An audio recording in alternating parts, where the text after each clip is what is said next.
तीसरा क्रूसेड चला 1189 से 1192 तक और इस तीसरे क्रूसेड में एक नई एंट्री होती है जिसका नाम था सलादीन यूसुफ इब्ने अय्यूब। सलादीन को मुस्लिम हिस्ट्री का एक जबरदस्त लीडर माना जाता है। सलादीन अय्यूबी डायनेस्टी के फाउंडर थे और एक कुर्दिश फैमिली से आते थे। नूर अल-दीन ज़ेंगी, जिसने दूसरे क्रूसेड में किंग लुइस और किंग कॉनराड को हराया था, उसके एक आर्मी जनरल हुआ करते थे जिसका नाम था असद उद्दीन शिरखू। और ये सलादीन जो था ये शिरखू का ही भांजा था। शिरखू की अचानक मौत के बाद आर्मी की कमान सलादीन के हाथों में आ जाती है और फिर 1174 में नूर उल दीन की भी मृत्यु हो जाती है। बस फिर क्या था, अब सारा कंट्रोल सलादीन के हाथों में आ जाता है और सलादीन इजिप्ट और सीरिया दोनों का ही सुल्तान बन जाता है। और अब सलादीन जेरूसलम को वापस से मुस्लिम कंट्रोल में लाने के लिए तैयारी शुरू कर देता है और 1187 में सलादीन अपनी फुल फोर्स के साथ क्रिश्चियन आर्मी पर टूट पड़ता है और फिर क्रिश्चियंस, क्रूसेडर्स और मुस्लिम्स आर्मी के बीच एक जबरदस्त युद्ध होता है जिसे बैटल ऑफ हातिन भी कहा जाता है। और इस बैटल में सलादीन जेरूसलम के साथ साथ एक्रे, टाइबेरियस, सिजेरिया, नाजरत, जाफा इन सभी टेरिटरीज पर अपना कंट्रोल कर लेता है। और जब ये खबर यूरोप पहुंचती है वहां फिर से खलबली मच जाती है और पोप अर्बन III को जब ये बात पता चलती है कि जेरूसलम फिर से मुस्लिम्स कंट्रोल में चला गया है, ये बात सुनकर उनकी शौक से ही मृत्यु हो जाती है और पोप अर्बन III के ही सक्सेसर पोप ग्रेगरी तीसरे क्रूसेड का ऐलान करते हैं। और इस बार वेस्टर्न क्रिश्चियनिटी के 3 किंग्स थर्ड क्रूसेड की कमान संभालते हैं, जिसमें होते हैं Philip II of the France, Richard I of England, Frederick I Barbarossa, जिन्हें होली रोमन एम्परर भी कहा जाता था। इसीलिए थर्ड क्रूसेड को किंग्स क्रूसेड भी कहा जाता है। सबसे पहले थर्ड क्रूसेड की कमान संभालने का ऐलान किया था हेनरी II ऑफ इंग्लैंड ने। पहले क्या था कि हेनरी II ऑफ इंग्लैंड और फिलिप II ऑफ फ्रांस, इन दोनों के बीच पहले से ही कॉन्फ्लिक्ट चल रहा था। लेकिन जब थर्ड क्रूसेड का कैंपेन शुरू होता है तो ये अपने कॉन्फ्लिक्ट्स को साइड में रखकर मुस्लिम्स आर्मी के खिलाफ क्रूसेड में तैयार हो जाते हैं। लेकिन 6 जुलाई 1187 में हेनरी II ऑफ इंग्लैंड की मौत हो जाती है और फिर हेनरी के बेटे रिचर्ड I ऑफ इंग्लैंड अपने पिता की जगह थर्ड क्रूसेड में हिस्सा लेते हैं। और ये किंग रिचर्ड ऑफ इंग्लैंड जो थे ये भी एक जबरदस्त वॉरियर और लीडर थे और इनको किंग ऑफ लायंस हार्ट भी कहा जाता था। और ये किंग फिलिप जो थे ये किंग लुइस ऑफ फ्रांस के बेटे थे और इनके पिता किंग लुइस को सेकेंड क्रूसेड में एक जबरदस्त हार का सामना करना पड़ा था। तो कहा जाता है कि अपने पिता के स्टिग्मा को हटाने के लिए इन्होंने भी क्रूसेड में पार्टिसिपेट किया था। और फ्रेडरिक I बारबरोसा जो थे ये बहुत उत्सुक थे थर्ड क्रूसेड में हिस्सा लेने के लिए, जबकि उस टाइम पर इनकी उम्र 70 साल थी। और अब तीनों किंग्स अपनी आर्मीज को लेकर तैयारी शुरू कर देते हैं और सबसे पहले फ्रेडरिक बारबरोसा अपनी आर्मी लेकर जेरूसलम के लिए निकल पड़ते हैं और फ्रेडरिक बारबरोसा की आर्मी थ्रास से होते हुए आगे बढ़ती है और इनकी आर्मी को बेजेंटीन से होकर गुजरना था। लेकिन बेजेंटीन के एम्परर आइजैक II एंजेलस नहीं चाहते थे कि वेस्टर्न आर्मी इनकी टेरिटरी से होकर गुजरे और वेस्टर्न पावर्स को भी आइजैक पर भरोसा नहीं था, क्योंकि सल्जुक टर्क से निपटने के लिए आइजैक ने सलादीन से अलायंस बना लिया था। और इस बीच फ्रेडरिक की आर्मी और सल्जुक टर्क्स के बीच क्लैशेस होते हैं और फ्रेडरिक की आर्मी ने थ्रास में एड्रिनोपल को भी अपने कब्जे में ले लिया था और उसके बाद फ्रेडरिक की आर्मी एनाटोलिया पहुंच जाती है। लेकिन 10 जून 1190 को एक इंसिडेंट होता है जब फ्रेडरिक की आर्मी साउथर्न सिलिसिया पहुंचती है तो वहां पर फ्रेडरिक बारबरोसा एक्सीडेंटली अपने घोड़े से सेलेफ नदी में गिर जाते हैं और वहां पर उनकी मृत्यु हो जाती है। और कुछ लेजेंड्स का कहना है कि स्विम करते समय हार्ट फेलियर के कारण उनकी मृत्यु होती है।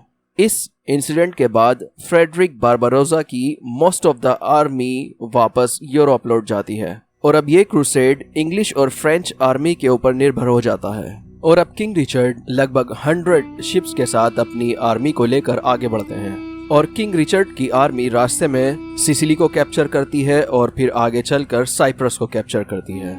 और उस टाइम साइप्रस बेजेंटीन टेरिटरीज में आता था। और साइप्रस एक रिच एंड वेल्दी आइलैंड हुआ करता था जहां से किंग रिचर्ड को पैसा और रिसोर्सेस की सुविधा हो जाती है। और फिर किंग फिलिप II अपनी आर्मी के साथ लेवेंट पहुंचते हैं और वहां से एक्रे पहुंचते हैं।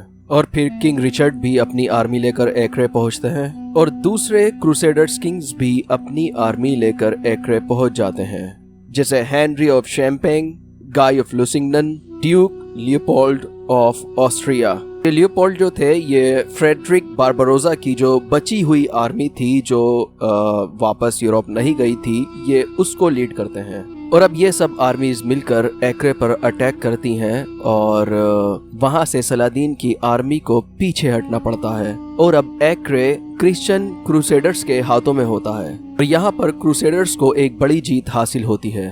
और 12 जुलाई 1191 को एक्रे सिटी पर क्रिश्चियंस क्रूसेडर्स का कंट्रोल हो जाता है और अब गाय ऑफ लुसिंगडन को साइप्रस का किंग बना दिया जाता है। और अब किंग फिलिप II को कुछ पॉलिटिकल इश्यूज के चलते वापस यूरोप जाना पड़ जाता है और बाकी की वेस्टर्न यूरोपियन आर्मीज भी किसी न किसी रीजन से वापस यूरोप चली जाती हैं। और अब सारी जिम्मेदारी किंग रिचर्ड और उसकी इंग्लिश आर्मी पर होती है। और फिर किंग रिचर्ड की आर्मी नेक्स्ट साइड जाफा की ओर बढ़ती है और जाफा एक वाइटल पोर्ट होता है जहां से जेरूसलम के लिए कम्युनिकेशन, सप्लाईज ये सब होता है। और कुछ दिनों तक इंग्लिश आर्मी जाफा पर ही मार्च करती है, लेकिन वहां पर कोई एक्शन नहीं होता। और 7 सितंबर 1191 को किंग रिचर्ड और सलादीन की आर्मी आर्सफ सिटी में भिड़ती है और यहाँ भी किंग रिचर्ड की इंग्लिश आर्मी को जीत मिलती है और सलादीन की आर्मी को पीछे हटना पड़ता है। और अब किंग रिचर्ड की आर्मी जेरूसलम की ओर मार्च करती है, लेकिन साथ ही किंग रिचर्ड को यह भी अंदाजा था कि बैक टू बैक बैटल के बाद इंग्लिश आर्मी काफी कम हो चुकी है और अगर काउंटर अटैक होता है तो इंग्लिश आर्मी उसको होल्ड नहीं कर पाएगी।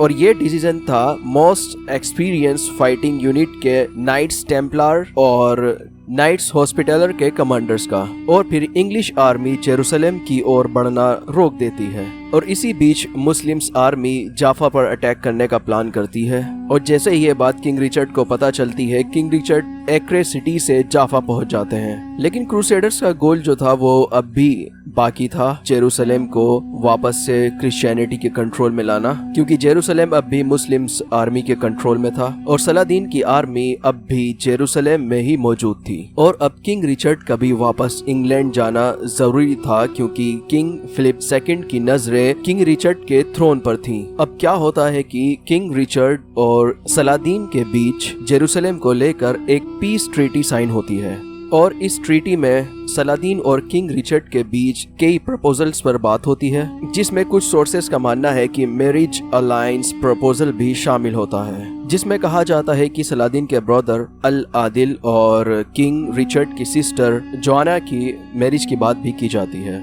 और फाइनली 2 सितंबर 1192 को ये पीस ट्रीटी साइन हो जाती है, जिसमें नॉर्थ जाफा कोस्ट क्रिश्चियन के अंडर में आता है और एस्केलन सिटी सलादीन के अंडर में आती है और इसके जो फोर्टिफिकेशंस को डिस्ट्रॉय कर दिया गया था क्रिश्चियन आर्मी द्वारा, इसको भी रिबिल्ड करने का ऑर्डर दिया जाता है, क्योंकि ये ट्रीटी जेरूसलम के रीस्टेब्लिशमेंट के लिए साइन की गई थी और क्रिश्चियन पिलग्रिम्स के लिए जेरूसलम में उनके होली प्लेसेस का एक्सेस खोल दिया जाता है, यानी क्रिश्चियन पिलग्रिम्स बिना किसी रोक टोक के जेरूसलम आ जा सकते हैं। और इस ट्रीटी के बाद किंग रिचर्ड वापस इंग्लैंड के लिए निकल जाते हैं और थर्ड क्रूसेड जिस पॉइंट पर एंड होता है, क्रिश्चियनिटी के हिसाब से उसे कंट्रोवर्शियल भी समझा जाता है, क्योंकि किंग रिचर्ड ने जेरूसलम पर अटैक नहीं किया, हालांकि वो पीछे की सारी बैटल्स जीतते हुए आ रहे थे।